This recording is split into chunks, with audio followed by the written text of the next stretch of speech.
This one I'm super excited about. Jordan, have that smile on your face like you know something great is about to go down. An inside scoop on this one, Cole. Do you know who's on the podcast tonight? Tonight, I don't. Usually I do. Tonight, I think I know. We're about to be surprised. You're just winging it this time. That makes it no different than any other podcast we ever do. Hello, everyone. Welcome. This is Hunter Talk. We are powered by Rip It Energy Fuel, the only actually good tasting energy drink. You cannot have this super amazing see-through like active camo can. All right. This is one of a kind.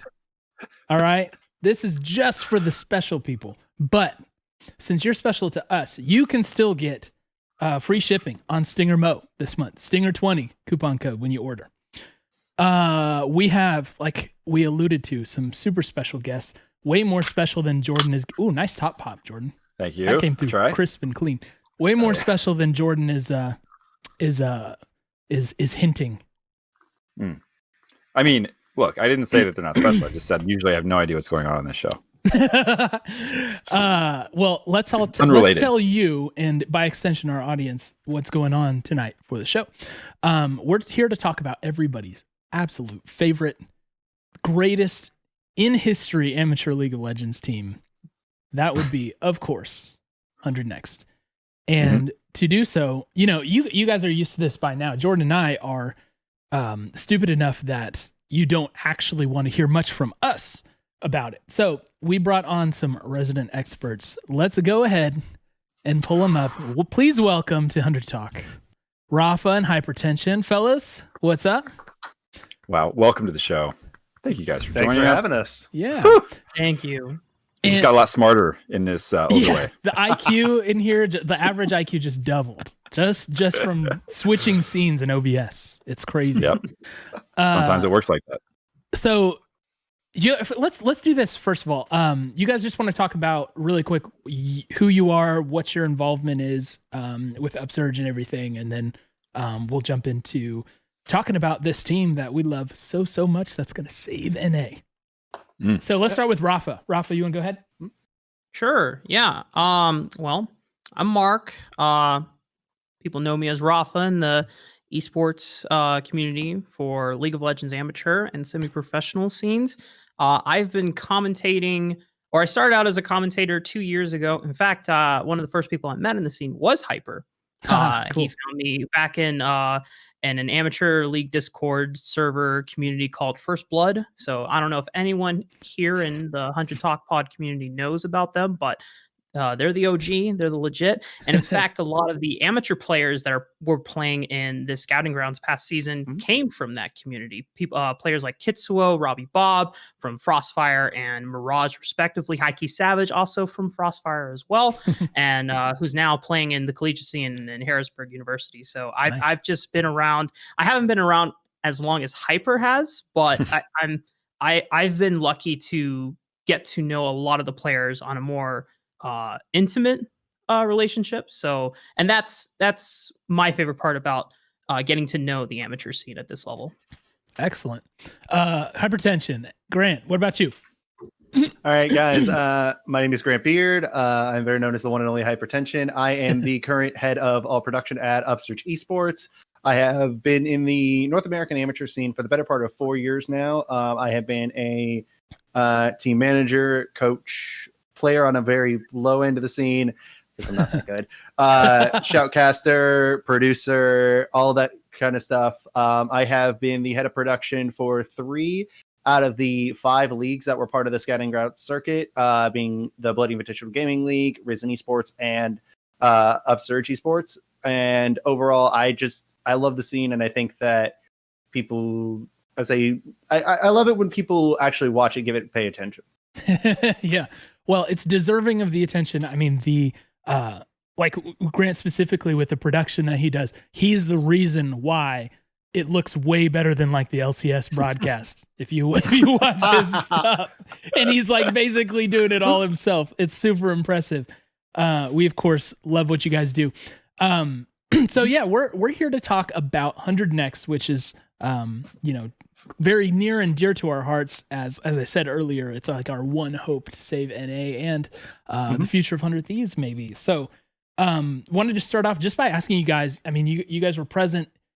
The amateur scene is kind of weird to, I think, most of us who are not as involved with it as you are, because it's kind of hard to track the different leagues. It's hard to track all the different players, what everybody's doing. The structure of it is unusual. So for us, when 100 Next happened, and they had such a close alignment with Upsurge and their participation there, it gave so much like clarity as to what's going on. It gave us an easy way to follow what's going on. And because of the quality of the players themselves, I think it's safe to say like there was a huge impact here. So wanted to ask you guys first, what the biggest like change was when 100 Next came onto the amateur scene, what that felt like for you guys, being residents of that scene, to see these new players come on that are young, coming kind of out of nowhere, but quite successful. Do you mind if I would take this one first, Rafa? Go for it. Honestly, I think the biggest change, at least from like the producer and broadcaster end, has been for us viewership and eyes on the scene. I mean, beforehand, we didn't even really ever have, I would say we would struggle to have 100 viewers on a good night during something like the fall split, which is usually the weakest because that was after the periods like the Scouting Grounds circuit. That was when all the LANs were not going on. The Scouting Grounds would already be like knee deep in, and a lot of the top players would instead have been spending the past few months around this time period that we're in right now, that late September, early October period, grinding for Scouting Grounds rather than playing in the amateur scene. So the viewership would suffer, the play would suffer, all that kind of thing. And we're still kind of seeing that a little bit right now, because obviously the only two SGC teams left in the Upsurge Fall Split are Mirage and Maryville University. But still there is that maintaining of high level and eyes on the amateur scene. Last week for the UPL, we averaged about 180 viewers, which is higher than any matchup that we saw this time last year during that fall split. So that's just one indication. There are times where like the Challengers Uprising League hit about 1,000 viewers after that G-Bay video. There were times where Upsurge hit about 600-700. I believe that was during a Radiance versus 100X matchup, something like that. And again, like these kind of numbers, they were never really seen before outside of very niche tournaments and what most people consider amateur, the T1 Invitational, which for most of us in the scene, that's not really amateur. Right. That is, it's like a show that's match. kind of, it's more of a show match. Yeah. I mean, it does strike me. It feels like there are multiple forces converging in the amateur scene right now. I mean, you have some very young talent, right? Talent that is getting huge numbers on Twitch, like General Sniper, some of these guys who surely have a bright career in League, but they're too young to be in the kind of formal scene at this point. I think he's like maybe 14. So it feels like there's a lot more attention popping up in these different places that draw people into the established amateur scene then, right? So as you talk about the G-Bay video, like the things that catch people's attention that then translate into, I want to watch that player, right? And I think that from Cole and I's perspective, we had a similar experience, right? Where it's like, these are players who we might see on our team someday. And sure enough, it didn't take that long. So it's just one more thing, I think, that's been added to the list of reasons why you might stop by an amateur league, right? And start to give it some attention. So when you think about the change that 100 Thieves has brought to the amateur scene, is it just, I mean, viewers is one thing. Does the, because this one perspective we don't have at all is the other orgs. Does it feel like other orgs are behaving differently now that there are kind of bigger established names in the scene? I will say, in answer to that question, when you look at the amount of infrastructure that 100 Thieves brought, it's almost unfair to a sense, because you're looking at other amateur orgs or teams. Probably the most known before this time was Supernova, run by Tyler Combs, and he's doing everything either out of pocket or very, very, very stringy budget. And I admire what Tyler has done with the Supernova brand, but from and Hyper can confirm this if I'm wrong, but from what I understand, Tyler doesn't want to invest too much money further into Supernova. He wants it to be known as, yeah, I'm okay with Supernova being the grassroots like brand that people come through and then they move on to better things. Personally, as someone who wants to develop a brand for themselves, I wouldn't want to stop there, but I can understand like if it's just like a side project rather than, something you want to fully grow, but that's like the most the amateur league has ever gotten. Yeah. And now 100 Thieves, you're bringing in real money, you're bringing in real coaches, you're bringing in not only just like a coaching staff just for this dedicated roster, but also the academy and the professional leagues. They can always call down. You have Papa Smithy coming in, checking in on the boys every time they're on stream, cheering them on with proud dad. Like that's the support that all the amateur teams should have. And the reality is they don't. They're doing it a lot after school or whether it's through high school or university, depending on how old they are, or they're doing it in between full-time jobs. And the fact that 100 Thieves are, if I'm not mistaken, also paying some of their players as well. Like that's the type of financial resources that amateur teams need and amateur leagues in general need from Riot if we ever want to have a legitimate chance at Worlds. And I know like we're jumping way ahead into the topic, but I've been pushing that ever since day one that 100 Thieves started just kicking in the amateur scene, right? So it just goes to show when you put money, it pays out. Fine. That's right. Yeah. Put some into the money jar right there. Grant, do you share the same take on this being a good thing for the scene? I feel like they definitely have brought in that much, but in terms of like how that has impacted the other teams to an extent, I feel like this is another one of those effects because like this is very similar to what we saw when Radiance entered the scene for the first time. They brought in all the money. They bought the best team at the time in Polar Ace, that team that famously won the Tyler 1 Championship Series, and then added the player that a lot of people considered one of the potential next big things, who's now an academy being TSM Academy's Evolved, their mid laner. And we saw that kind of thing happen where the money came in, the infrastructure came in, and they kicked the crap out of everybody. And then 100 Thieves are kind of doing the same thing, but a little bit more refined and a little bit more on the terms of talent development rather than just buying the best team to win at the moment. Because while all of those players on that Radiance roster are phenomenal players, I think the only two that most people watching those teams would have considered like players that could have eventually gone back onto the LCS stage or academy or anything were Evolved in Odd Orange. And 100X, on the other hand, the only player that really has that sort of stigma of former academy potential washout, even from the other days of 100X, that now people are starting to like remove from him, is Otto. But even then, I think that he's sort of really broken that. So overall, I think it is a very same effect that we've seen before. And I don't think it will change much in terms of like how the teams do it overall. But I think what the bigger change is, I'm hoping that it'll bring in more LCS teams. Like one of the biggest examples I have is TSM Junior. TSM Junior basically doesn't exist. Right. I would love for it to exist. I would love to have TSM Junior in Upsurge, or even like watch them in like, even if it's in Cup or Risen or Focus, I don't care. I want them to be a team in this thing because I want to see how that team handles the infrastructure and whatnot and the development in the amateur scene the same way of 100X doing it, because there is the young talent here in NA, and I want to see teams realize that. Yeah. That was something that Zix started too.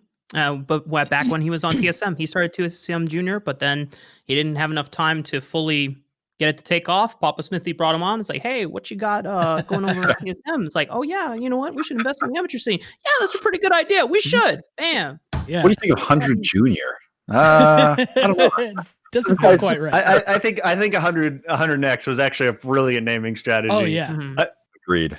Also, the fact I just loved I got to put 100X on every one of my streams. It was like, yeah, no, it's great. So is there a sense from you guys, like, so there are, just a couple of orgs that have made some kind of investment into this sort of thing. Is there a sense that you guys have that it's it's like too much like imbalance created in the scene? Because like one of the things we saw with 100 Next was they immediately were just rolling through everybody, right? Like rarely losing, and most of the wins were smashes. Like, and there gets to a point where it's like, how much are you developing and learning if you are, that far ahead of the competition? Is there any sense of that for you guys in the amateur scene, or and if there is, do you think that that other orgs will commit to like closing that gap a little now that they've seen what we've done a little bit? Did you want to take this one, Hyper? Or? No, you go first. All right. So the way I see it, even though that 100 Thieves were very dominant for the majority of the summer split and partial of the spring split, you have to remember back in notably in the upsurge spring 2020 playoffs where 100 Thieves had an unfortunate situation where they couldn't compete in one of the upper bracket matches. So they got immediately sent to the lower bracket and they got sent home by issues critical, right? So Orgless. Orgless. That's right. So, I mean, like these 100 Thieves guys and the roster that they had put together at the time, which was still Otto and Poom in the bot lane and then Copy, Kenvi, and Tenacity. I mean, they're really good, but they're not immortal. And anytime you put together these rosters and you have like a powerhouse, full-fledged LCS organization putting it together, just because you have all these resources doesn't mean that they're not beatable, because they're still young players. They're still susceptible to mistakes. And that's, I think, also creates not only narrative, but also what's the word? It's all I'm trying to say is like it shouldn't be discouraging to orgs that don't have money to be able to take them on. Right. If you look at when you look at Polar Ace, who almost beat them in Challengers Uprising in summer, they brought them to Game 5, almost ready to. I don't remember if it was a reverse sweep or not. Close to, I don't remember but either, it was almost, I believe so, yeah. Yeah, it was almost a reverse sweep. Same thing with Anu, who turned out to be the overall winner of the entire scouting ground circuit this year. They almost got taken down by Frostfire, and Frostfire doesn't even have a coach. The drafting was done by the jungler Kitsuo and they don't have a brand, they don't have anything. So it just goes to show that there is a giant pool of talented young players. When we look at the players that 100 Thieves picked in particular, I know that Kenvi and Tenacity were both on a team on low-key esports with APA, Always Plan Ahead, who's now on Supernova. I don't remember where Copy came from. And then we know Otto had his time in CLG Academy before getting recruited along with Poom, thanks to his combination in the Tyler 1 Championship Series run. So Copy was from Solo Queue, by the way. Oh, yeah. So Copy straight from Solo Queue, right? So there's a bunch of players in the amateur scene that can be fielded, and they are all just as good as these players if you have just like it doesn't need 100 Thieves level of money, but it helps push it in the right direction, and it's easier to get results that way. But when you look at teams that didn't have those resources and still took games off of them, it just goes to show that the players are worth investing regardless. Yeah, that's actually a really good segue into another question I want to ask you about, which is, from our perspectives as fans, right? We looked at this roster and we thought, oh my gosh, did we just find these 5 insane players out of nowhere? And if we did, what kept the other orgs from finding them and bringing them together in this combination, right? So you may have alluded to some of the things that contribute to that, right? Having resources, having prestige. It's an attractive offer to a player, of course, to be signed by an org like that has an LCS franchise, of course. For sure. Yeah. But my question, something I'm interested in your perspective on, is what was it about this roster that you think, from your perspective, I guess made them or enabled them to bring together the 5 players who we saw have that great success right off the bat? Honestly, if do you don't mind if I take this one first off? Do you, Rafa? All good. I think part of it is forming a system, and this is like a problem that teams have on every single level. as seen notably, the best example I can figure in NA in terms of the LCS is probably Dignitas, where it's like it's a collection of players that don't form a team versus the 100X roster, which was built with a team design in mind. It was built with that top side heavy investment into tenacity and Kenvi, Copy being able to absorb pressure because he can be a backup carry, and then in the bottom lane you will have Otto and Poom, who will never lose you lane, and then eventually it will be Yon and Otto, who again will never lose you your lane, but at the same time they can be a resource sink if you want them, if you feel like they will be set up to carry the game. It is a system, very much the way like how JDG does it, the way that FlyQuest did it in terms of just picking players for their synergy together rather than for exactly the talent. Because there have been so many quote unquote amateur super teams that were just built off of name value alone, and they crashed and burned. And unfortunately, we mentioned Supernova earlier. I felt like Supernova from spring and summer really was the best example of that, because it seemed like there was just something missing about the roster. I mean, you had a ton of fantastic players, Odd Orange, Piecake Lord, APA, and it just didn't mesh. It didn't work. Yeah.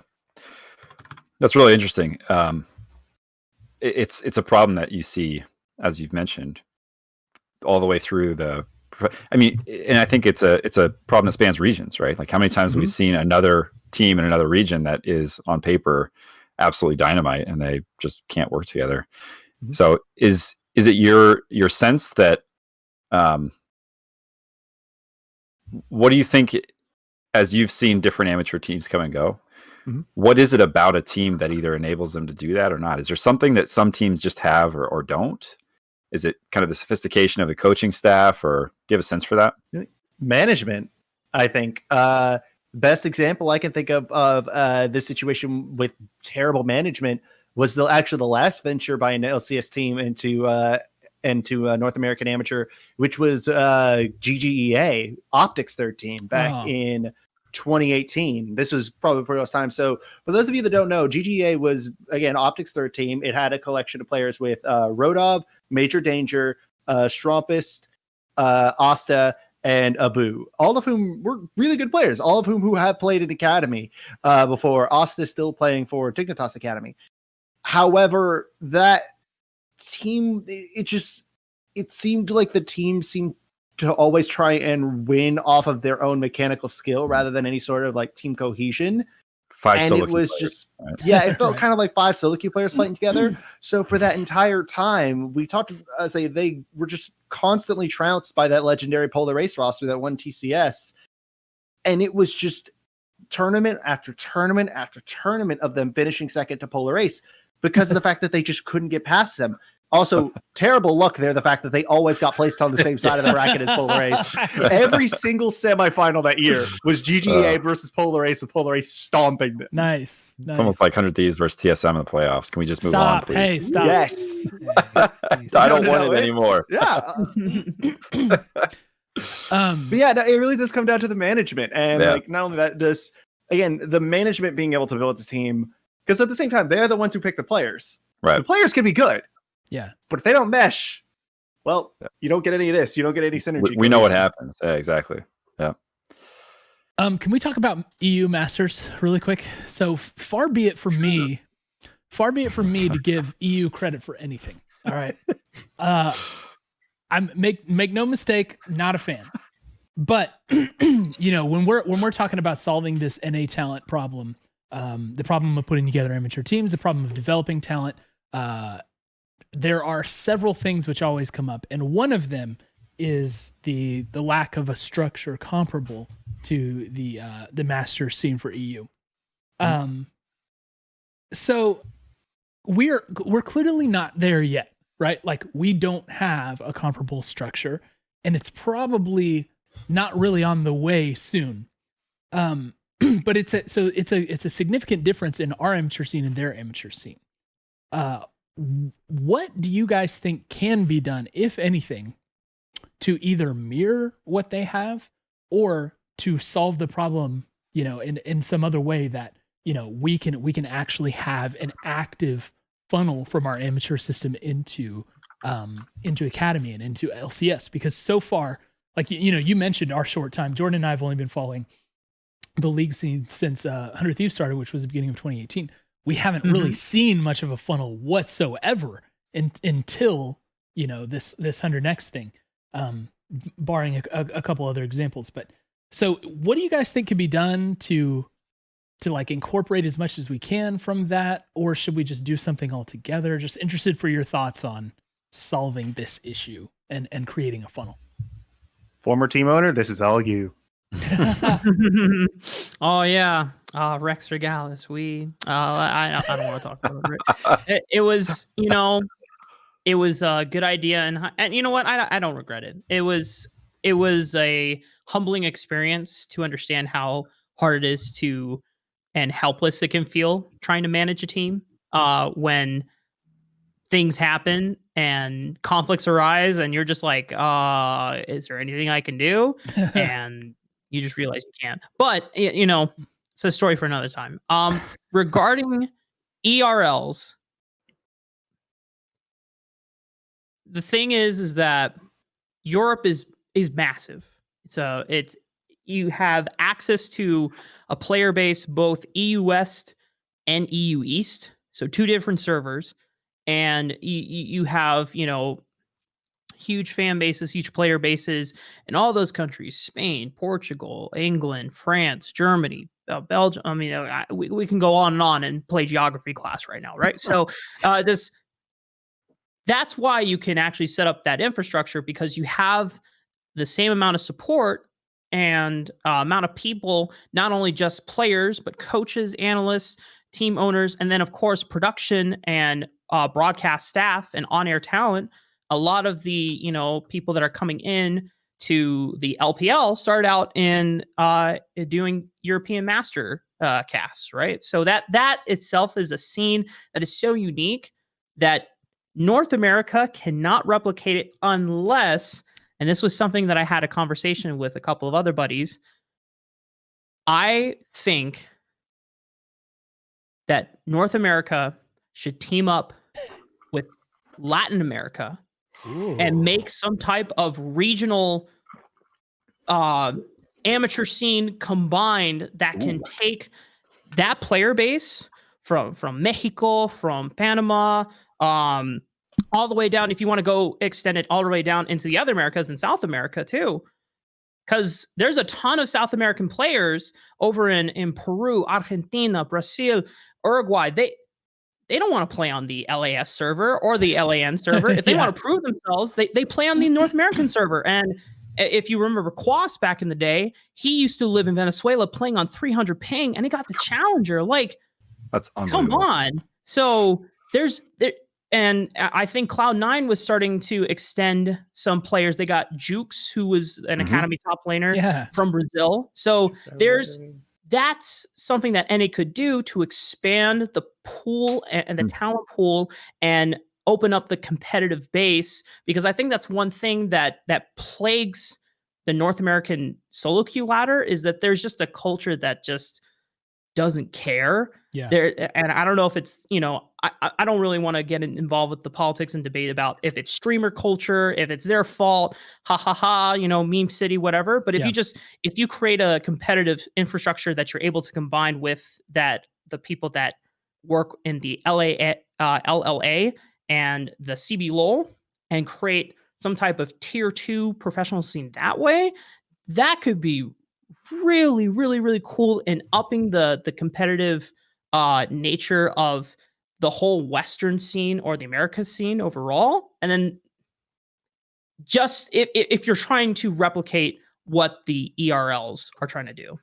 Yeah. I don't often do this, but I do watch European soccer. And even in asking this question, it feels a little bit like saying, well, what do we need to do to make America as good at soccer as Europe?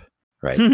And it's like, well, you could start by multiplying the number of people who play soccer in America by 100. Yeah. And then maybe double it, right? Because you have 8 leagues in England, or it's like 20. It's crazy.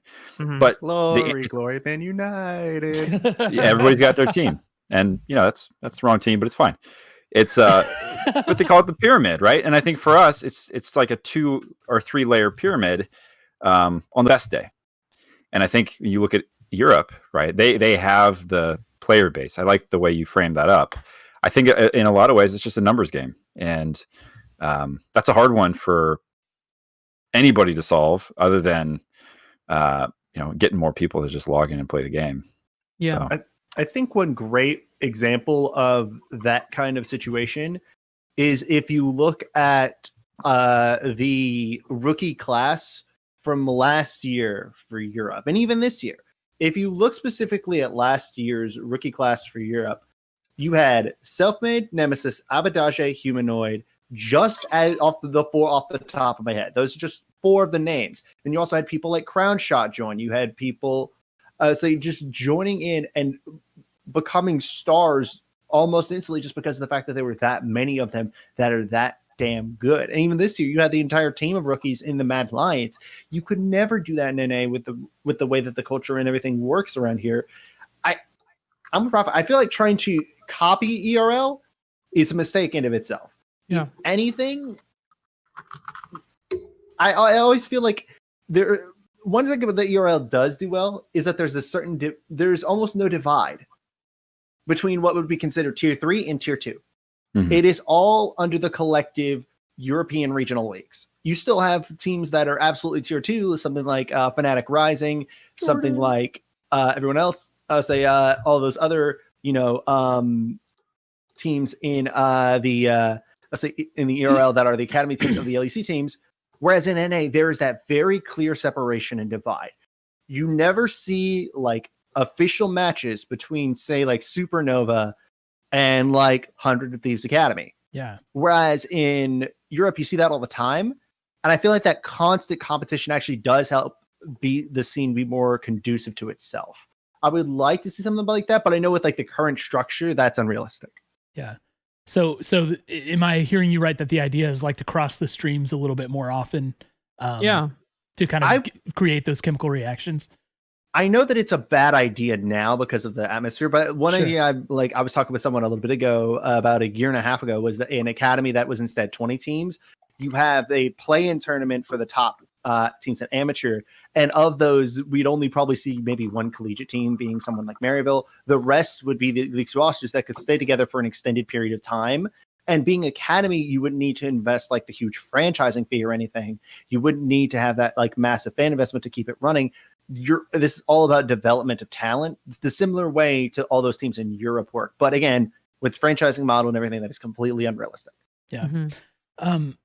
I keep, you guys have mentioned Maryville a few times, so I just need to take a quick aside and say shout out Illini Esports, who is the true real teams of collegiate. But I want to shift course just a little bit. So there, you talked about the gap between these tiers, right? Something that we've talked about, and we had Kelsey on the show, and she talked about the difference between amateur and academy. In terms of skill level. And I wanted to kind of probe you guys for some thoughts on this, because it's a tough nut to crack. There are so few spots to play professionally in NA, right? Mm-hmm. You've got the 10 teams, you've got the 5 slots on each team, and then immediately under that is another crew of academy. So you'd think if it's those numbers are so low that the difference between academy and amateur is really not that big, because the talent tends to group towards the top. But at the same time, and not just Kelsey, but other people have expressed like that there is a significant skill difference in academy from amateur. How big do you guys think that gap is? And what is it about some players who seem to be able to transcend it reasonably quickly versus others who are kind of stuck on the hamster wheel there? I mean, we like with 100 Thieves in particular, Poom is someone who went from 100 Next all the way up to LCS within a very short amount of time. We also have promising talent in Kenvi and Tenacity who have advanced to the academy level, and we'll see what happens from there. But is there really that big of like a shock to the system when you jump levels, and what's that all about? And how do you guys read the difference between those two things? I feel like and I hope you don't mind, Mark, if I speak on this one first, just because like this build up the URL thing. I feel like that already happens in the other examples, like the LDLs, the ERLs, and even then to an extent the LCK Challenger scene, and just below that and how it's developed talent. It's more of those consistent trials by fire outside of the massive public eye. Most of the time have actually been a proven test of mettle to see who can really actually rise above. Because if you can shine while getting your butt handed to you on a silver platter plated with gold and then just with this freaking doily attached to it, then you are something special. Like, again, like a great example is currently in the scene, or previously actually, was Kenby. Kenby was a great example because of that team got to the finals of Upsurge, yes, but it was in what is widely considered one of the weakest splits of Upsurge almost ever, just comparatively to the rest of it. And even then, people still like saw, wait, Kenvy's actually a beast. Like, there's no Odd Orange, there's no Mike Young, there's none of that to like truly challenge him. But there's something here. What can we do? And it's those challenging against competition where you know you're going to get your butt handed to you, but you still like try your hardest and you still show up. That's the kind of thing that, to me, can allow the scene to thrive. And that's where I think like that model of like having the top amateur and academy teams kind of go up against each other. Of course the academy teams are going to win. They always do, even in ERL, provided the team has competent management. Looking at you, Origin. I'm sorry. No. I love any called shot out to Origin. Any EU org. I called out Origin with me. specifically because of the fact that they don't currently have it a academy team in the ERL system. So that was the reasoning. Their actual academy team was solid. It's because they don't have one. But they've opted out. Yeah, they've kind of opted out of that. And yeah, I think that would be a test of mettle for not only players but also staff. Because if you can outcoach someone who is like paid by an LCS organization, that's something. Yeah.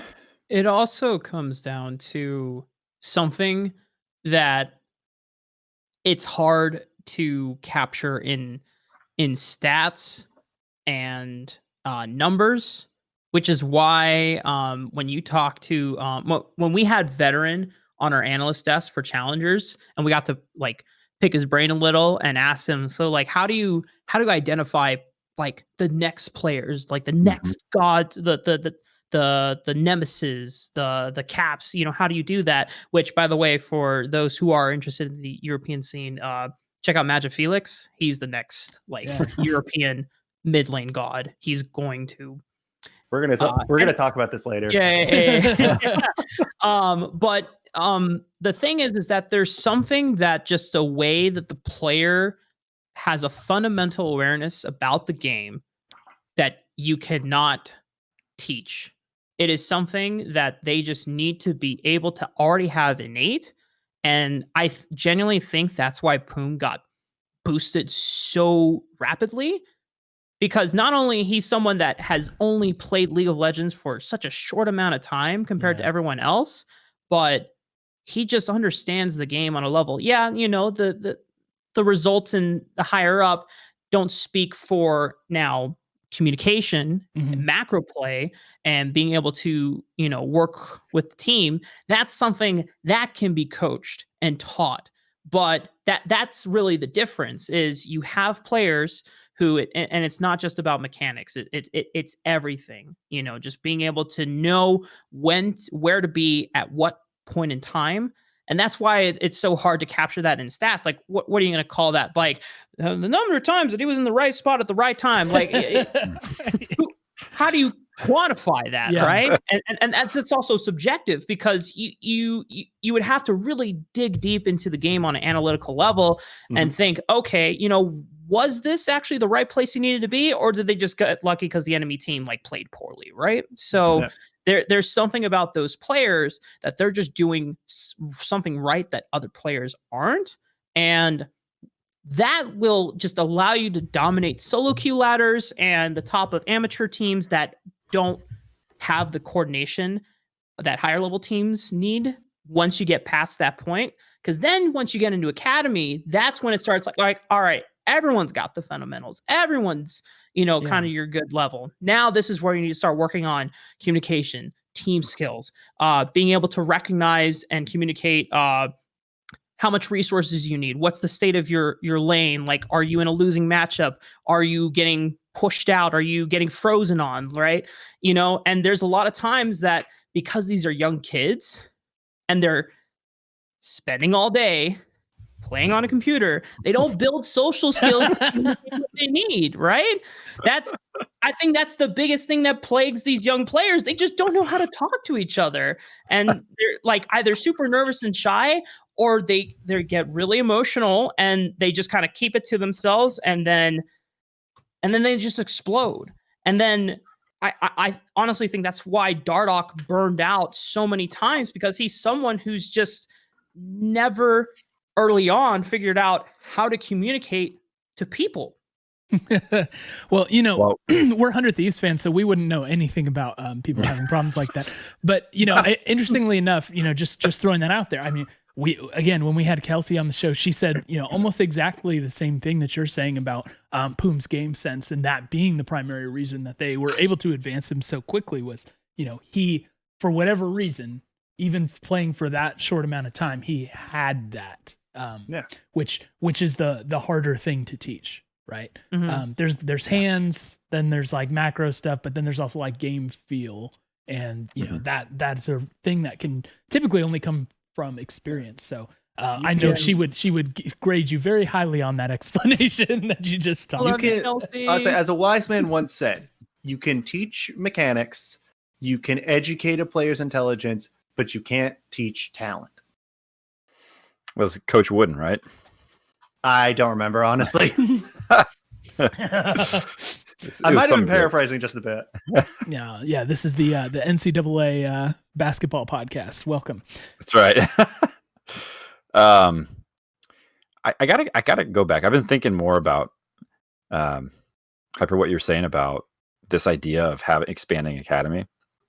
It's fun to think big ideas like that, right? The amount of inertia in these systems is insane. It's hard to make changes like that, but it does. Here's something that has kind of occurred to me. There are two primary sports models that we see, right? There's the promotion relegation, and luckily LCS fans are familiar with both. And there's franchise.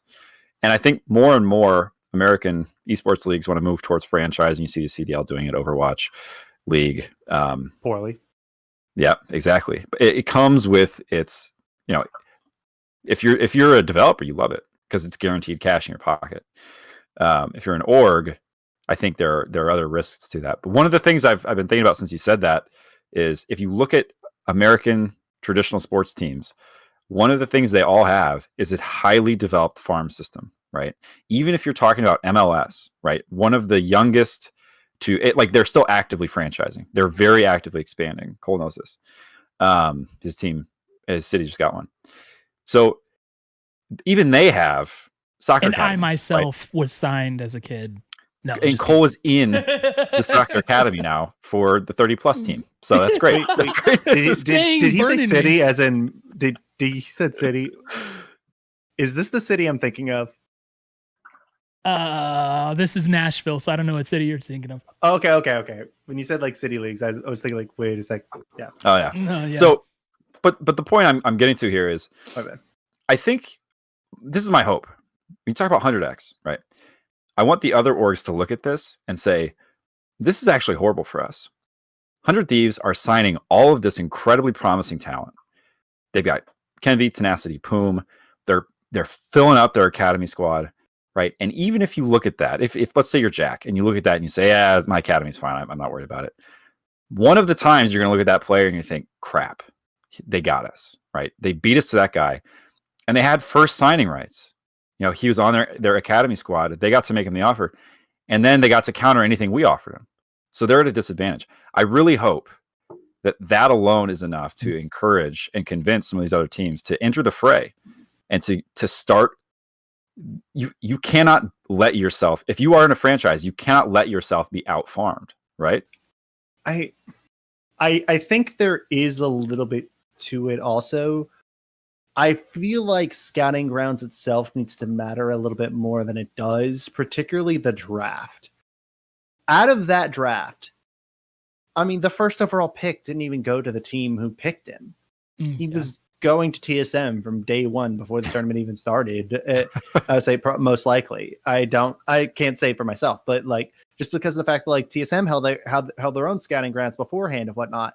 And I imagine that that's probably when the connection was made. But if those kind of things don't matter, how are teams like Dignitas, teams like Immortals that have these bad organizational reputations compared to the others like TSM, C9, 100 Thieves, Team Liquid, how are they supposed to get any sort of leg up if they don't have the protection that, say, things like the MLB, NBA, or NFL drafts do, where for those kind of things, it is on both parties to actively try to make a signing. And if the team has no intention of signing, the player can make an appeal to the league. The league then can waive their signing rights. The same thing goes for the reverse, where the team could be like, "Hey, we want to actively sign you," but the player doesn't want to. The most famous case of this being Bo Jackson back in the '80s with the Bucks, because they boned him.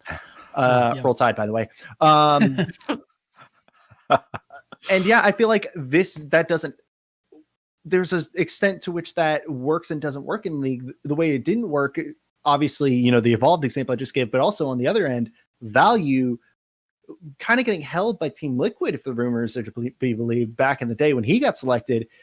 And again, it just works both sides of the coin. And those picks need to matter in a way that is constructive to me for teams to really develop a true farm system and academy first, and then move down to NA amateur. Because give credit to 100 Thieves. They actually had a pretty good academy system beforehand, and then they went to 100X. They didn't just like... I was going to say, you're talking about scouting grounds. We signed basically an entire scouting grounds squad. Yeah, you really did. We made it work for us. Yeah. Y'all have 4 players going to scouting grounds here, being Otto, Jan, Copy, and NXI. Unfortunately, Fallen Bandit and Max are not able to. They, from what I've heard, they did rule because of the fact that Fallen Bandit wanted to decline. Max didn't play enough games apparently to quite get in. But yeah, y'all have literally a fifth of the pool. To clarify on Max, he doesn't want to play. He wants to coach. Yeah. So Max did that as a favor to Jan because they're good friends. And it was like it was an emergency situation, right? Because Copy had a family thing, and Max is honestly like one of the by far the most down to earth and like pure souls in the amateur scene. And I like he studied with LS in Korea for like 2 years, like playing. And I know there's like different opinions about LS from many people in the scene, but what people on this podcast, but like what Max learned in terms of just game knowledge and awareness and thinking about the game, he brought to 100 Thieves. The fact that he completely like changed up their drafts for the series against Maryville, like it just goes to show like what Max can do. And a lot of people who have started doing like 1v1s with Max and getting like personal coaching from Max, he is so damn good at like being able to connect to a player, because Max also grinds the solo queue ladder and stays in the challenger level so that he can have the authority and the credentials to be like, hey, yeah, I'm also good at the game, so you should listen to me because I know what I'm talking about, which is something that, especially young kids players are going to have a problem with when, you have a coach that, may be older and understand how to like organize things, but if they don't have the same like mechanics level, then it's hard to have that respect for them, because they're like, well, bro, you're like gold, so why should I listen to you, right? Which is, something that we see in amateur Twitter all the time, like all these silver coaches, blah blah blah. Why are they talking like they know about it? You can just at me next time. Been there, done that, bought that t-shirt. So, but yeah, just never doing that again. Following off what Hyper said, I think the other big thing, and it sucks, but it's going to take a lot of money to invest into building an amateur scene, having a dedicated coaching staff and infrastructure, and you are not going to see profit for the next 2-3 years minimum.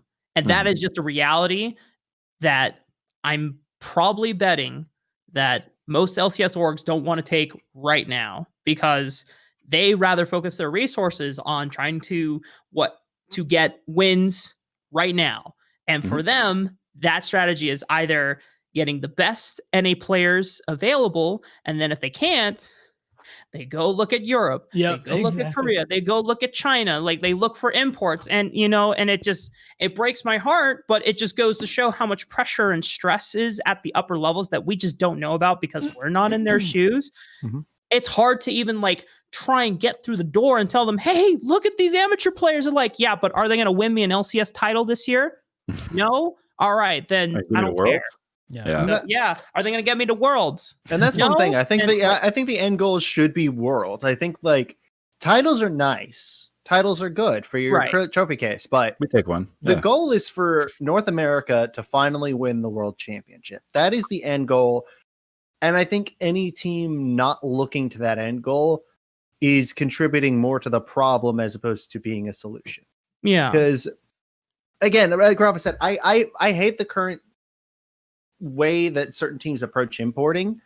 One notable thing, I was not as big of a opponent of it as your average Redditor, because damn, they went hard on Sabatine and Ica for that. Oh my goodness, yeah. I felt so bad for those guys. Out of control. You just got fired, and then literally there are appreciation threads of how much people hate you. I felt like that was just Reddit running wild, being Reddit in the worst way possible. But no, I didn't think Ica was a very good fit for the team when you already had Insanity, a guy who, if he had not been in the Team Liquid system under both Pobelter and then Jensen, he would have been starting in the LCS already. And then look, lo and behold, when he gets started, the dude almost wins Rookie of the Split, literally only coming in second place to the guy on the first place team. Yeah. And I think that teams oftentimes rarely realize what they have. That's why I have so much props for Thieves Cloud9, knowing what they have and then actually using it. That was why part of my big problem with TSM's roster at the start of the year.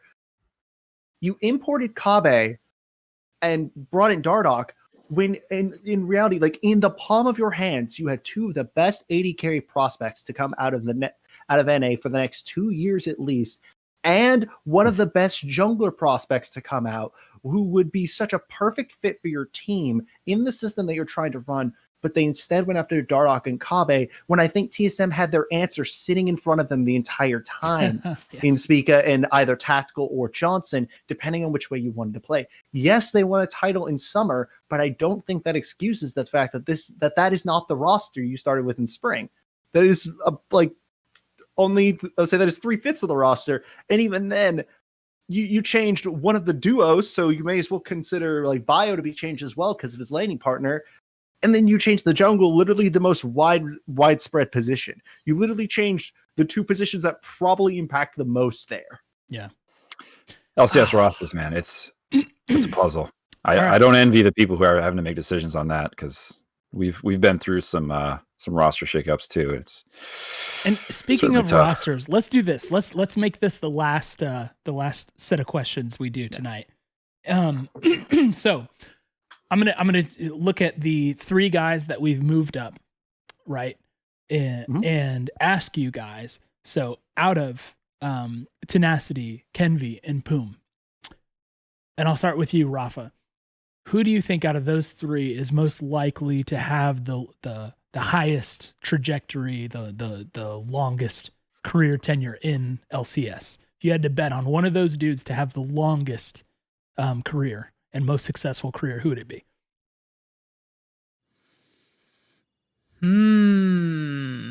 If we pick the same one, I'm gonna laugh. You don't have to disagree. You don't have to take different positions. Yeah, right. No, I'm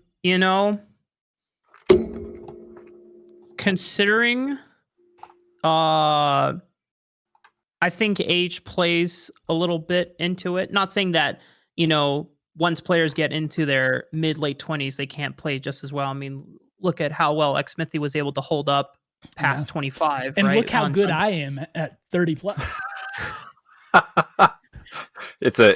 I mean, I'll be gold any day now, exponential. guys. You're getting to your golden peak, Eric.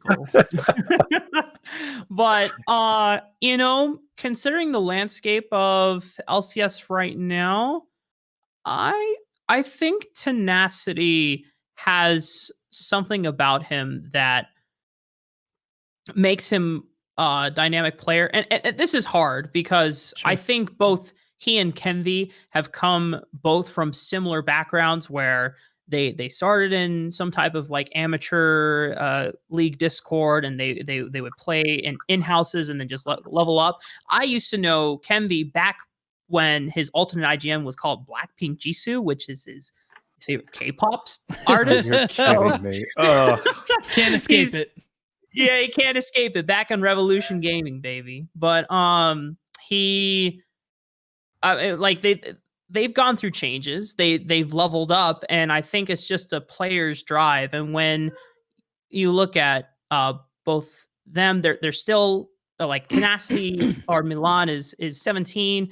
Kenvi Shane just turned 18. So these guys still have the next 3-4 years to really own their skills, whether how long it takes them to be in academy or if they are ready to bump them up to 100 Thieves. My prediction is that since Someday is so damn good and they're probably not going to get rid of him anytime soon, Tenacity either is going to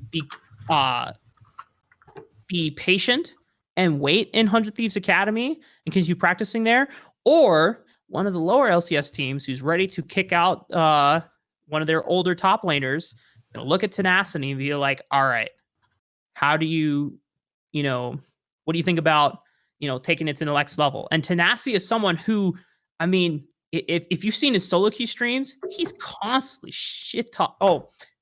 Talking his lane opponents. He's talking about how playing tanks is for mouth breathers, and I think he definitely has a G2 vibe about him. I'll say that. Yeah, for sure. But that and as much as like it's not that I'm against trash talking. It's to a point where it's like, all right, calm down a little bit. But you need a little bit of that confidence in yourself and that spark, that drive to get better. And Tenacity, the amount of improvement that he showed in this year alone, it speaks volumes about his diversity and his kind of like overall depth as a player, because he was someone who was just known as the Aurelia one trick. He couldn't play anything else. Then Papa Smithy had to talk with him. It's like, all right, son, you got to play Ornn. You got to play, you got to play these tanks, man. You want to make it in the big leagues, you got to play Ornn. That's right. He's like, fine, I'll do it for you, right? And he's doing a good job with fleshing out his player profile and his ability to play around the team.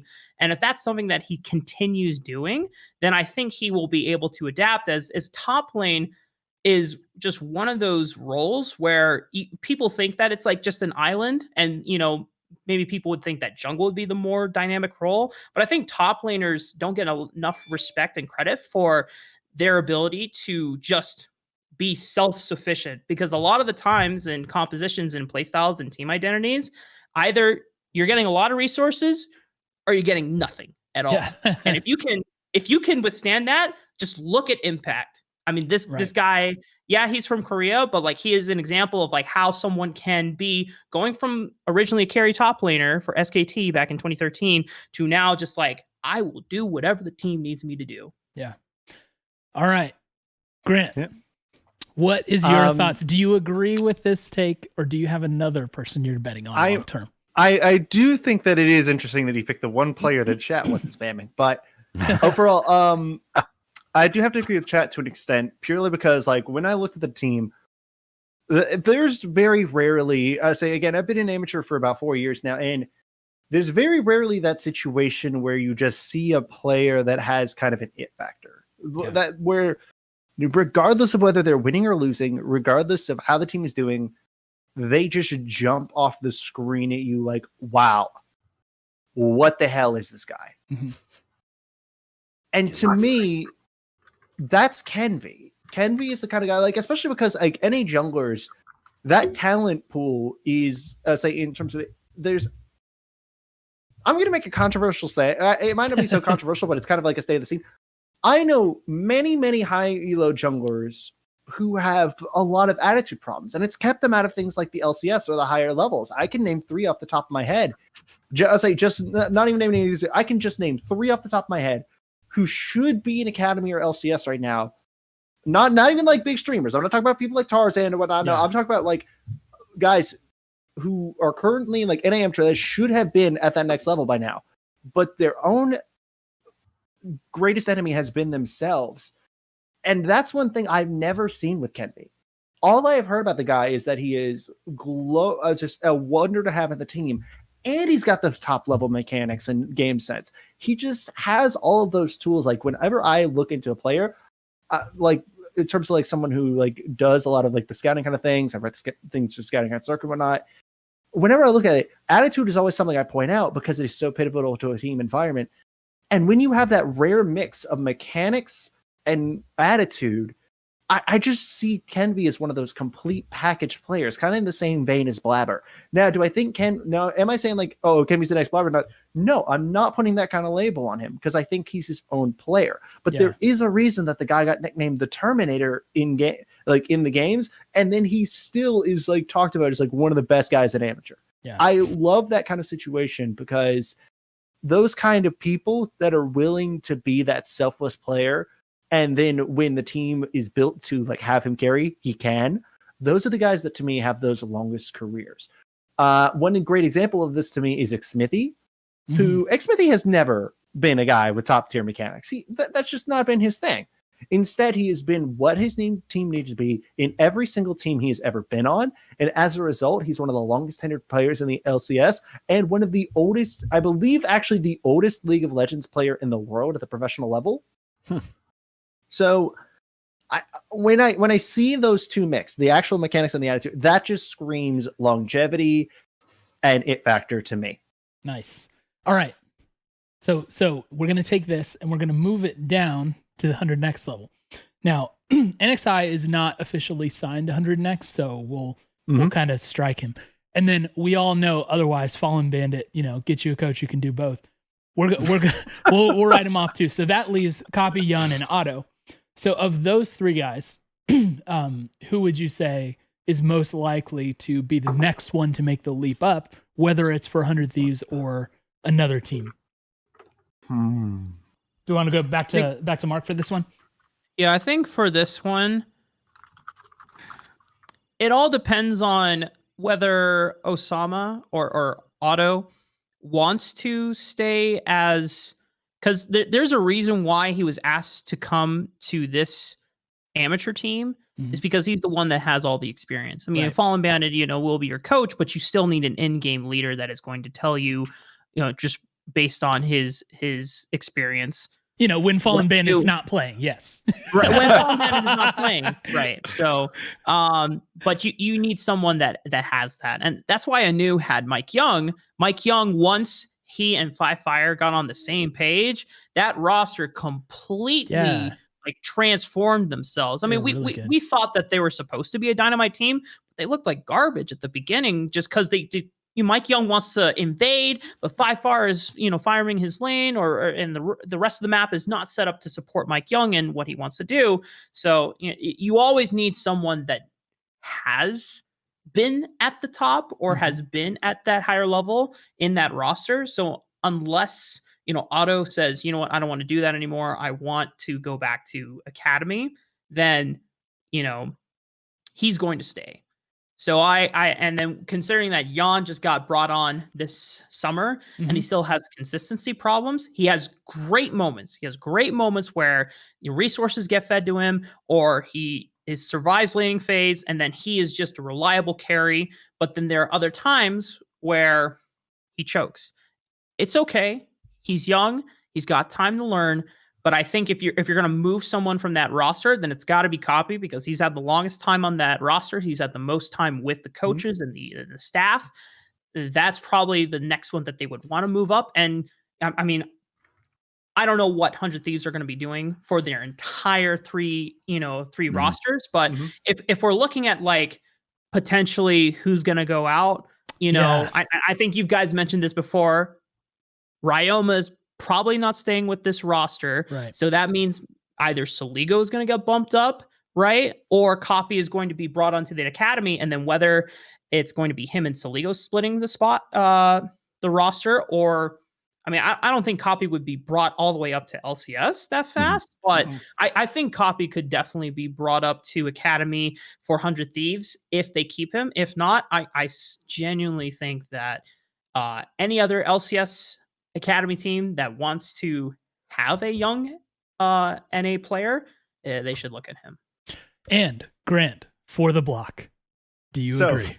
I was going to kind of give this as a kind of a two-faceted answer, because overall I do agree that Copy, in my opinion, is the most likely one to move up.